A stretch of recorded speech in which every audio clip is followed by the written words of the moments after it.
Hello, good afternoon sa lahat. Ito na naman tayo, may tips na naman tayo. Bago yun, safety first muna, lalo sa mga anak, sa mga bata.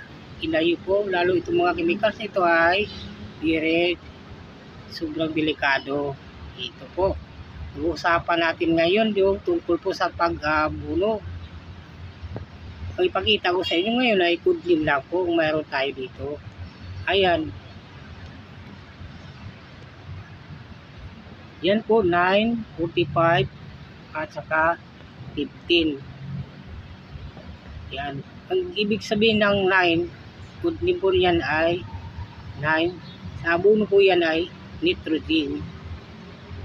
Yan naman 45, phosphorus. Yan naman 15, potassium. Ano ba ang pagkakaiba sa tatlo na yan? Yan.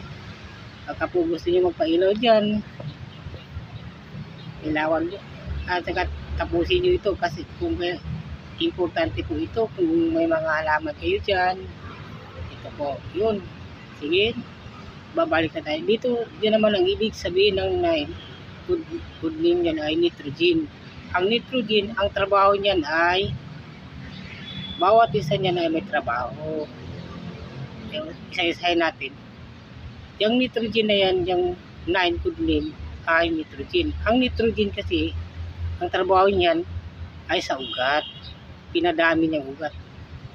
Ilang piraso bang kailangan sa isang halaman para masuportahan ang buong katawan niya?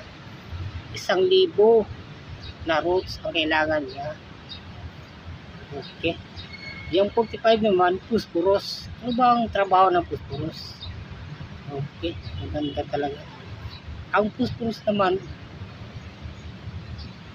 ay pinapromote yung bukong katawan.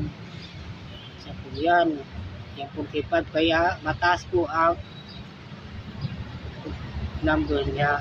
Yung 45 kasi marami siyang ginagawa at pinapapalaki. Yan, buong katawan niya yan. Yan. At nagpo-produce din siya ng pamulaklak. Ito namang 15, ang trabaho niyan ay pamulaklak lang talaga. Yan. Pamulaklak yan sa nagpupukos. Yan. So, ang ibig sabihin dyan.